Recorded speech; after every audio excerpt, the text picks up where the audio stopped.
प्रेम करतील। स्वामी तुम्हाला आपल्या लहान बाळाप्रमाणे सांभाळतील। स्वामी स्वतः तुमच्या मार्गातील काटे, संकटे, दुःख स्वतःवर घेतील।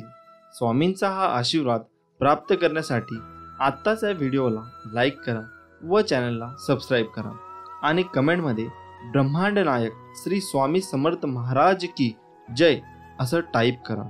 स्वामींची कृपा होण्यासाठी हा व्हिडिओ शेवटपर्यंत बघा, भाग्यवंत ठराल। श्री दत्तात्रेय यांचे तिसरे अवतार म्हणून अक्कलकोटचे श्री स्वामी समर्थ मानले जातात। आपणाला आयुष्यात काही मिळवायचे असेल तर ती फक्त स्वामी कृपाच, दुसरं काहीही नको, ही खरी एक भावना अंतकरणात खोलवर रुजवावी, कारण तीच एकमेव शाश्वत सुखाच्या विसाव्याची जागा आहे। बाकी सर्व अशाश्वत असतं आणि म्हणूनच दुःखदायकही असतं।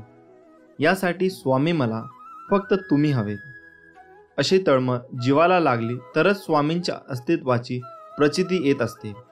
आणि मग सुखदुःखासारख्या क्षुल्लक गोष्टींची बाधा स्वामी आपल्याला होऊनच देत नाहीत, कारण स्वामी माऊली म्हणजे साक्षात दत्तमूर्ती, दाय म्हणजे देणारा, सर्व काही आपल्या भक्तावर प्रेमाने लुटवणारा कृपा सिंधूच आहे तो।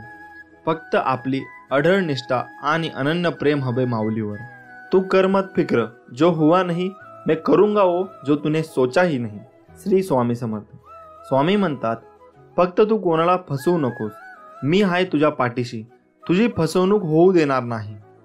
अडचणी आयुष्यात नव्हे तर मनात असतात, ज्या दिवशी मनावर विजय मिळवाल त्या दिवशी आपोआप मार्ग निघाल। जी झुंज तू खेळतो आहेस मनाशी, त्यात तुला मार्ग दाखवत असणार मी, भिवू नकोस, मी तुझ्या पाठीशी आहे। जीवनात सगळ्याच गोष्टी वाईट घडत असतील, एकही गोष्ट आपल्याला पाहिजे तशी होत नसेल तर रडत नाही बसायचं। कदाचित तुमच्या काम करण्याची पद्धत चुकीची असू शकते, फक्त तेव्हा एकच गोष्ट लक्षात ठेवा, जर बाकीचे करू शकतात तर मी का नाही। मला माहीत आहे तुम्ही पूर्ण करू शकता, कारण तुमच्यात तेवढी क्षमता आहे आणि जिद्द सुद्धा। आता तुम्ही चालू केलेली शर्यत तुम्ही संपवायची आहे, कारण लोक इथे तुमच्या हरण्याची वाट बघत आहे।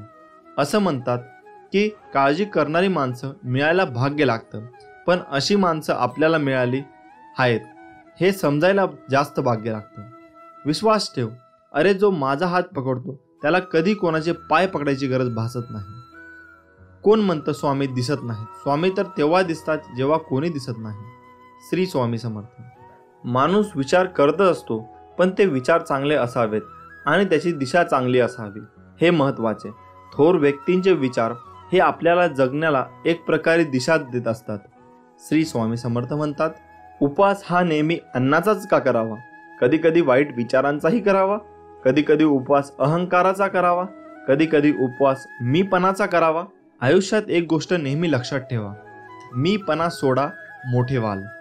स्वामी म्हणतात, हृदयातल्या मंदिरात अंधार असेल तर घरातल्या देवारात दिवा लावून फायदा नसतो। जर तुम्ही स्वामींच्या या बोलण्यावर सहमत असाल तर कमेंट बॉक्समध्ये श्री स्वामी समर्थ नक्की लिहा। स्वामी म्हणतात, जर माझे नाव तुझ्या ओठाशी आहे तर घाबरतो कशाला, मी सदैव तुझ्या पाठीशी आहे। तुम्ही नाम घेता म्हणून मी तुमच्या मागे पुढे चालतो। नामानेच मन अंतकरणात प्रवेश करून स्थिर बनते, नामाने काळजी वाटणे नाहीसे होते, मग तळमळही आपोआप जाते। मृत्यूनंतर जे जे काढून घेतले जाईल तो संसार असेल, पण मृत्यूनंतर जे चितेच्या ज्वालासोबत लपटून घेईल ते तुमचे कर्म असेल आणि मी तुमच्या सोबत असेन। मी तुझ्या मदतीला सांगून नाही, न बोलता धावून येईन, फक्त माझ्यावर विश्वास ठेव। श्री स्वामी समर्थ। काळजी करू नको, खूप आयुष्य सुंदर आहे, बघण्याचा फक्त दृष्टिकोन बदल। नियत कितीही चांगली असू द्या, ही दुनिया आपल्या दिखाव्यावरून आपली किंमत ठरवत असते, आणि आपला दिखावा कितीही चांगला असू द्या, परमेश्वर आपली नियत ओळखून आपल्याला फळ देत असतो। आता तुम्ही कमेंट करून नक्की सांगा, आपल्याला नियत चांगली ठेवली पाहिजे की दिखावा? हातावरील रेषेत दडलेले भविष्य पाहू नका, तर त्याच्या हाताप्रमाणे प्रामाणिकपणे काम आणि मुखात स्वामी नाम राहू द्या। एक शब्द आहे नशीब, याच्याशी लढून बघा, अन हरला नाही तर सांगा। अजून एक शब्द आहे स्वामी, आंतरत्याने बोलून तर बघा, मनासारखं नाही झालं तर सांगा। तुम्हाला स्वामींचा चमत्कार बघायचा असेल तर कमेंट बॉक्समध्ये स्वामी महाराज माझ्या मदतीला धावून या असे लिहून पहा. विभूती नमन नाम ध्यानादी तीर्थ स्वामींचं या पंच प्राणाभूतात हे तीर्थ घे. आठवी रे प्रचितीनं सोडेल स्वामी घ्या घेई हाती. जेव्हा जेव्हा तुला माझी गरज असेल तेव्हा तेव्हा तुझ्यासाठी नक्कीच धाव येईन. हाच तुला आशीर्वाद. श्री स्वामी समर्थ. प्रार्थनेचे फळ लवकर मिळावे म्हणून स्वामींचा हा उपदेश कायम लक्षात ठेवा. देवाने आपली इच्छा पूर्ण करावी असे प्रत्येकाला वाटते, पण त्या मागण्यात किती आर्तता आहे हे देव ताडून पाहतो. म्हणून स्वामी सांगतात, प्रार्थना सगळेच करतात, परंतु सगळ्यांचीच प्रार्थना फळतेच असे नाही का? याचे कारण स्वामी समर्थ महाराज म्हणतात, एक दृष्टांत देऊन सांगतात. एकदा समस्त शिष्यांसमवेत स्वामी समर्थ महाराज प्रवासात निघाले होते. प्रवासात असताना अवकाळी पाऊस सुरू झाला. स्वामींची सोबत असूनही सगळे बिथरले होते. सर्वांनी एका झाडाचा आश्रय घेतला. सगळेजण पाऊस थांबण्याची वाट पाहत होते, परंतु पावसाचा जोर वाढतच चालला होता. असे चालत राहिले तर पूरसदृश्य परिस्थिती निर्माण होईल या भीतीने सगळे भक्त स्वामींना शरण गेले. तेव्हा स्वामी म्हणाले, अरे, अशी गयावया करण्यापेक्षा त्या पावसाला हात जोडून विनवणी करा, प्रार्थना करा. सर्वांनी मनापासून प्रार्थना केली तर तो नक्की तुमचं ऐकेल. प्रार्थनेत शक्ती असतेच, परंतु सामूहिक प्रार्थना लवकर फळते. यासाठी सर्वांनी एकमुखाने एक दिलाने प्रार्थना करा. सर्वांना स्वामींचे म्हणणे पटले. सर्व भक्तांनी प्रार्थना केली आणि काय आश्चर्य, पाऊस कमी होत होत पूर्ण थांबला. तात्पर्य हेच, स्वामी म्हणतात, एखादी गोष्ट तळमळीने केली तर तिचे फळ निश्चित मिळते. प्रार्थना अशी करा की समोरच्याला तुमचे ऐकावेच लागेल. एवढी शक्ती तुमच्या शब्दामध्ये आणि भावनेमध्ये असायला हवी, तर ती खरी प्रार्थना. मागणे असे असावे ज्यात केवळ आपल्या हिताचा नाही तर सर्व सृष्टीचा, अर्थात सर्व जीवसृष्टीच्या भल्याचा विचार केला असेल. दुसऱ्याचे वाईट आणि माझे चांगले ही भावना असेल तर तुमची इच्छा कधीच पूर्ण होणार नाही. हे कायम लक्षात ठेवा. स्वामी समर्थ सर्वांचे कल्याण करतील, त्यासाठी आपणही समतेने, ममतेने, आपुलकेने सर्वांचा विचार करायला हवा. श्री स्वामी समर्थ. स्वामी म्हणतात, कधी कधी आयुष्यामध्ये खूप दुःख यातना सहन कराव्या लागतात. असं वाटतं की खरंच देव आहे का, इथपर्यंत शंका येतात. पण खरं तर हीच वेळ आपल्या परीक्षेची असते. विश्वास ठेवा, इथूनच स्वामी लीला सुरू होते, इथूनच खेळ सुरू होतो. फक्त विश्वास तुटू देऊ नका. आई बाळाला हवेत भिरकवते, काही क्षण ते हवेतही असतं, पण ते हसत असतं, कारण त्याचा विश्वास असतो कोणी आहे जे आपल्याला पडू देणार नाही. तोच विश्वास तुमचा स्वामींवर हवा. कधी कधी वाटतं हे कसं होईल, हे शक्य आहे का? पण लक्षात ठेवा की तुम्ही तुमच्या बुद्धीच्या कुवतीवर शक्य आणि अशक्य ठरवता, पण स्वामींना या जगात अशक्य असे काहीच नाही. अशक्य ही शक्य करतील स्वामी. स्वामी तेच देतात जे तुमच्यासाठी योग्य आहे, फक्त तुमचा त्याच्यावर विश्वास पाहिजे. उधळा गुलाल वाजवा रे नगारे, त्रैलोक्यचे स्वामी आज धरतीवर आले. अनुसूयेचा तूच दत्त, सुमतीचा तूच श्रीपाद, अंबा भवानीचा तूच नरहरी, आम्हा कैवाऱ्यांचा तूच स्वामी. अशक्य ही करतील हे सारे करीतो शक्य, एक क्षणात भिवू नकोस मी तुझ्या पाठीशी आहे, असे सदा सांगे आम्हास. नमस्कार मित्रांनो, सर्वप्रथम तुम्हाला सर्वांना श्री स्वामी समर्थ. आज आपण या व्हिडिओच्या माध्यमातून स्वामींच्या प्रकट दिनाविषयी खरी हकीकत जाणून घेणार आहोत. चला तर मित्रांनो, जाणून घेऊया स्वामी समर्थ महाराज कधी आले, कुठून आले, ते कोण होते याबद्दल कोणालाच काही माहीत नाही. पण स्वामीसूत नावाचे त्यांचे एक अतिशय महान भक्त होऊन गेले. त्यांना स्वामी समर्थ आपला मुलगा मानायचे. तर त्यांच्या अनुभवावरून आपल्याला समजेल की स्वामी कसे प्रकटले. तर स्वामींच्या प्रकटण्याची हकीकत अशी, शेकडो वर्षापूर्वी एका पंजाब प्रांतात हस्तिनापूर पासून 12 कोस जवळपास 24 किलोमीटर अंतरावर छेलीखेडा नावाचा गाव होता. त्या ठिकाणी विजयसिंग नावाचा एक लहान मुलगा आपल्या भाऊ आणि भावजायाबरोबर राहायचा. तो मुलगा कोणाही बरोबर मिसळायचा नाही. तर तिथून थोड्याशा अंतरावर असणाऱ्या साधारण पडक्या अशा जागेत एक खूप मोठा वटवृक्ष होता. त्यात एक छोटीशी दिवळी होती आणि त्यात एक छोटीशी गणपतीची मूर्ती होती. तर तो विजयसिंग खूप खिशात गोट्या भरून तिथे जायचा आणि त्या गणपती बरोबर खेळायचा. पण तो मुलगा गणपतीला आपला मित्र मानून त्याचाही डाव स्वतःवरच घेऊन खेळायचा. असेच एक दिवस जात होते आणि त्या परमात्म्याला आपल्या आविष्कार दाखवण्याची गरज वाटू लागली आणि त्याने विजय सिंगला कारण बनवून आपला आविष्कार दाखवले.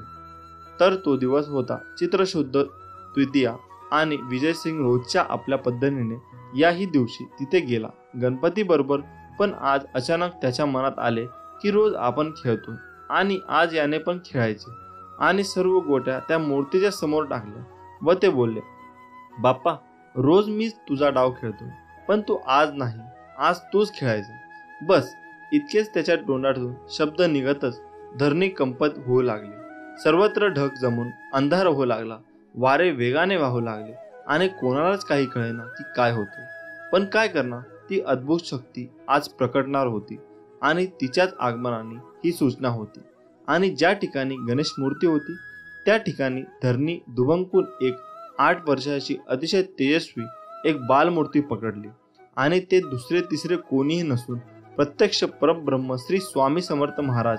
आणि तो विजय सिंग गोट्या खेळताना तेव्हा स्वामींकडून हरला आणि बालरूप स्वामींनी त्याला गोट्या उधार दिल्या आणि परत भेटण्याचे वचन देऊन तेथून ते गुप्त झाले.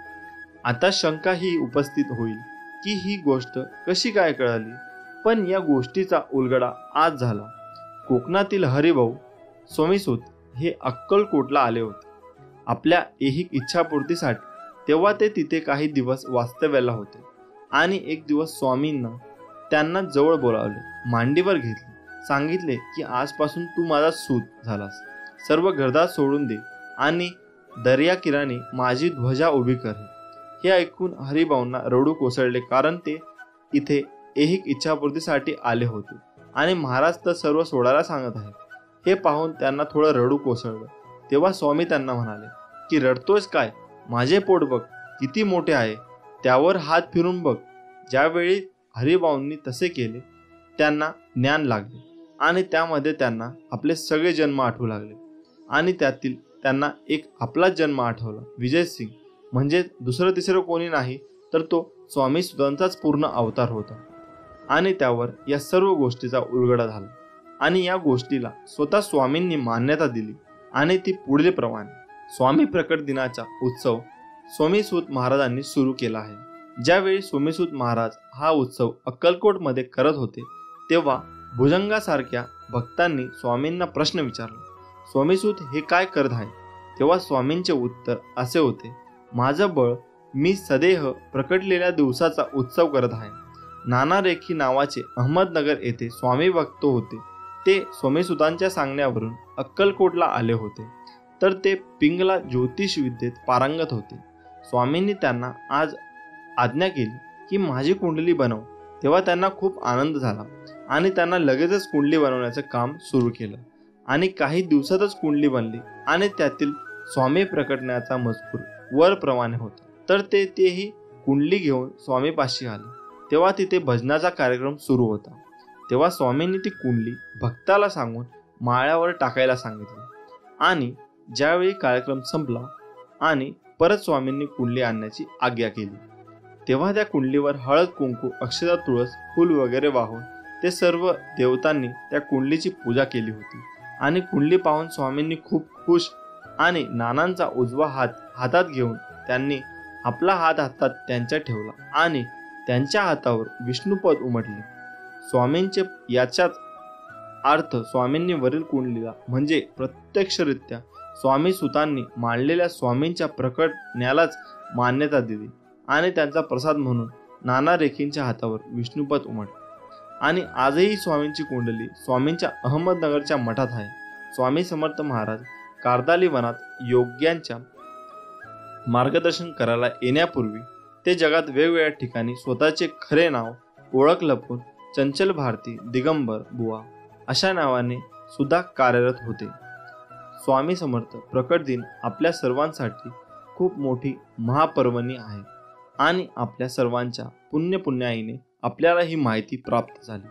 श्री स्वामी समर्थ. जय जय स्वामी समर्थ. स्वामी समर्थ म्हणतात, मी सगळीकडे आहे, मी कणाकणात व्यापून आहे, मीच पावन आहे, मीच आहे जल, गगनही मीच आहे, अक्कलकोटातही मीच आहे, दोन्ही ध्रुवांवर कैलास पर्वतावर मीच आहे.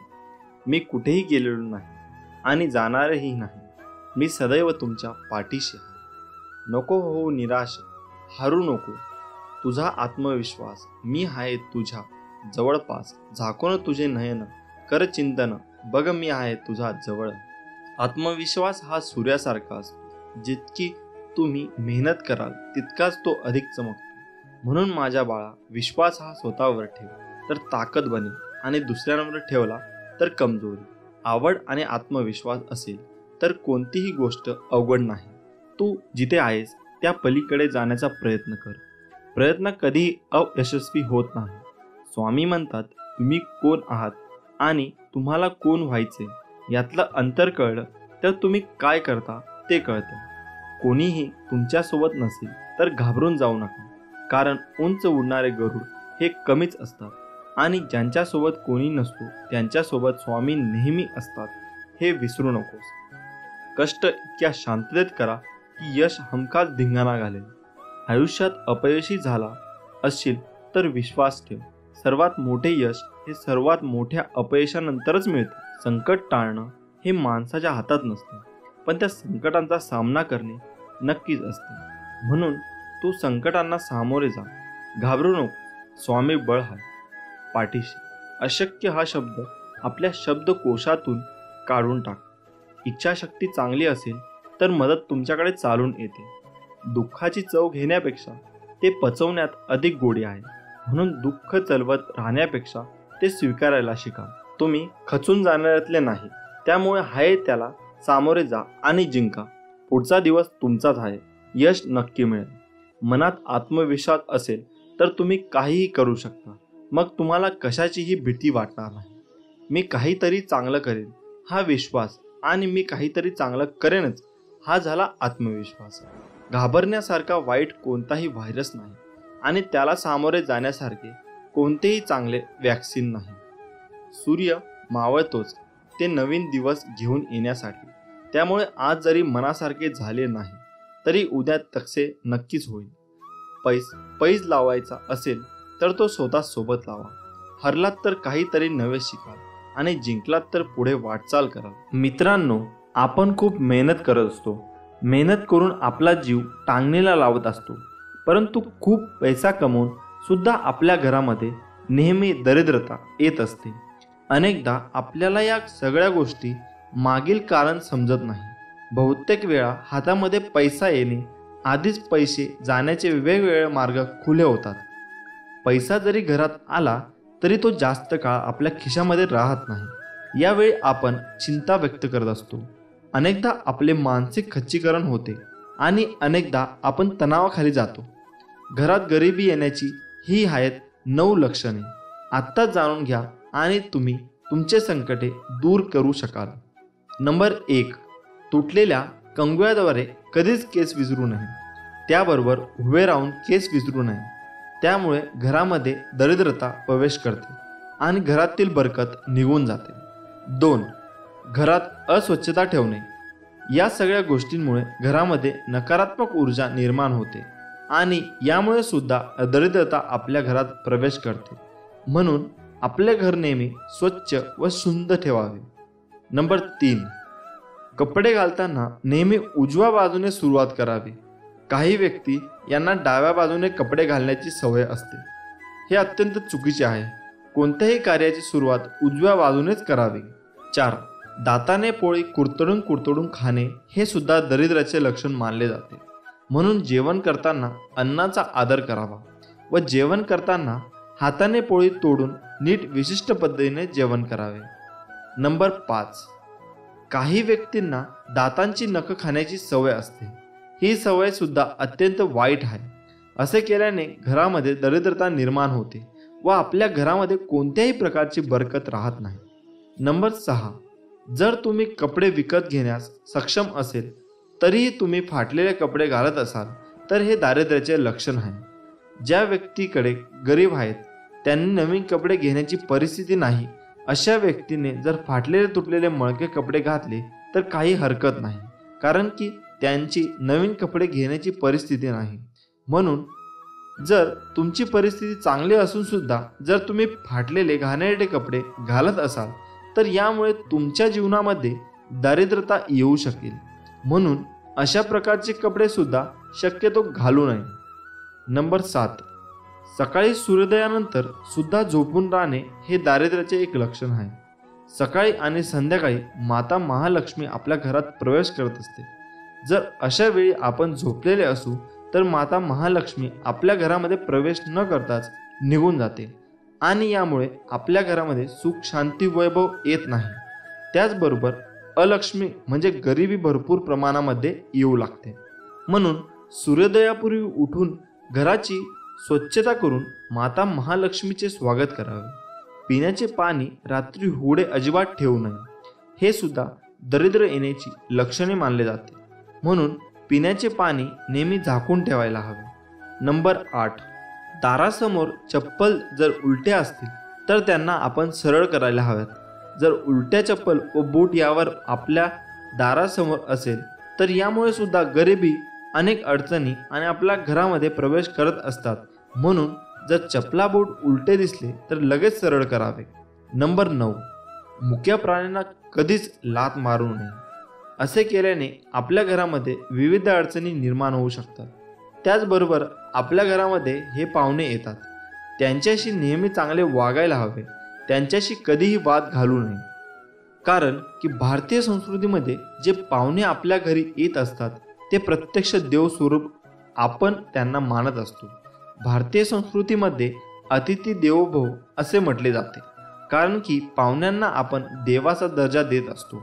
म्हणून जर तुमच्या घरी कोणतेही पाहुणे आले तर त्यांना मान सन्मान अवश्य करा. त्यांना अपमानित करू नका. त्यामुळे सुद्धा तुमच्या घरातील दरिद्रता प्रवेश करू शकते. आपल्या घरामध्ये नेहमी सकारात्मक वातावरण निर्माण राहील याची काळजी सुद्धा आपण घेणे गरजेचे आहे. कारण की ज्या घरामध्ये नेहमी सकारात्मक वातावरण राहते त्या घरामध्ये माता महालक्ष्मी व अन्य देवी देवता नेहमी वास्तव्य करतात.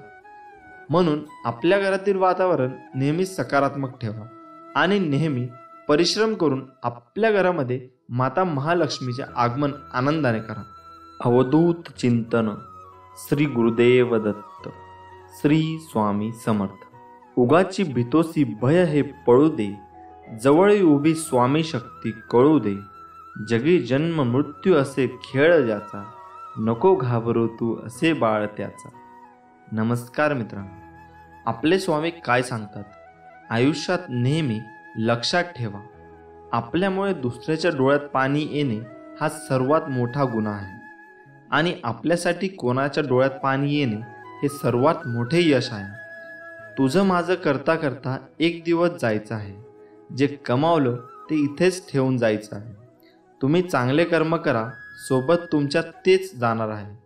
रडल्यानंतर अश्रूसुद्धा परके होतात, हसल्याने परके सुद्धा आपले होतात. मला ती नाती आवडतात ज्यात मी नाही आपण असतो. जर कुणावर चिडणार असाल तर विचार करून चिडा, कारण आजकाल समजून घेण्याची पद्धत बंद झाली. मेल्यावर माणूस चांगला होता असं म्हणण्याची प्रथा आहे. जिवंत माणूस ओळखता येत नाही, हीच खरी व्यथा आहे. निंदकांना कधीही घाबरू नका. त्यांना आपल्याविषयी जेवढं वाईट बोलता येईल तेवढं बोलू द्या. त्यांच्यामुळे आपलं वर्तन सुधारत जाते. ज्याप्रमाणे गल्लीत 2-4 डुकरं असल्याशिवाय गल्ली स्वच्छ राहत नाही, त्याप्रमाणेच आपल्या अवतीभोवती 2-4 निंदक असल्याशिवाय आपल्या जीवनाचा विकास होत नाही. जग काय म्हणेल हा विचार करू नका, कारण लोक फार विचित्र आहेत. अपयशी लोकांची थट्टा करतात आणि यशस्वी लोकांवर जळतात. स्वतःला असे तयार करा की तुमच्या विरोधकाला तुमचा पाय खेचण्याऐवजी तुमचे हात पकडून पुढे जाण्याची इच्छा निर्माण झाली पाहिजे. कोणतीही गोष्ट साध्य करण्यासाठी फक्त शक्ती असून चालत नाही, तर त्याला सहनशक्तीचीही जोड असावी लागते. माणूस कसा दिसतो यापेक्षा कसा आहे याला महत्त्व असतं. कारण शेवटी सौंदर्याचं आयुष्य तारुण्यापर्यंत तर गुणाचं आयुष्य मरणापर्यंत असतं. अभिमानाला कधी तुमच्या मनाच्या घरात येऊ देऊ नका आणि स्वाभिमानाला कधी मनाच्या घरातून बाहेर काढू नका. कारण अभिमान तुम्हाला कधीच प्रगती करू देणार नाही आणि स्वाभिमान तुम्हाला कधीच अधोगतीकडे जाऊ देणार नाही. अपेक्षा जरूर बाळगा, पण नाती व माणसं तुटणार नाही याची फक्त काळजी घ्या. आयुष्य फार सुंदर आहे, ते फक्त चांगल्या विचारांनी जगता आलं पाहिजे. समाज समजवण्यापेक्षा समजून घेण्यामध्ये खरी परीक्षा असते. कारण समजवण्यासाठी अनुभवाचा कस लागतो, तर समजून घेण्यासाठी मनाचा मोठेपणा लागतो. लोक तुमची स्तुती करत वा निंदा, तुमचं लक्ष तुमच्यावर कृपा करो वा न करो, तुमचा मृत्यू आज हो वा उद्या, आपल्या मार्गावरून कधीही भटकू नका. आयुष्यात कितीही संघर्ष करावा लागला तरी मागे हटू नका, कारण जो संघर्षात मार्ग काढतो तोच खरा विजय असतो. स्वामी म्हणतात, दगडात तुम्हाला देव दिसतो, गायीत माता दिसते, कावळ्यात तर सगळे पूर्वज दिसतात, मग माणसातच माणूस का दिसत नाही? ज्या दिवशी माणसात माणूस दिसेल त्या दिवशी मला सुद्धा प्रसन्न व्हावेच लागेल. श्री स्वामी समर्थ. जय जय स्वामी समर्थ.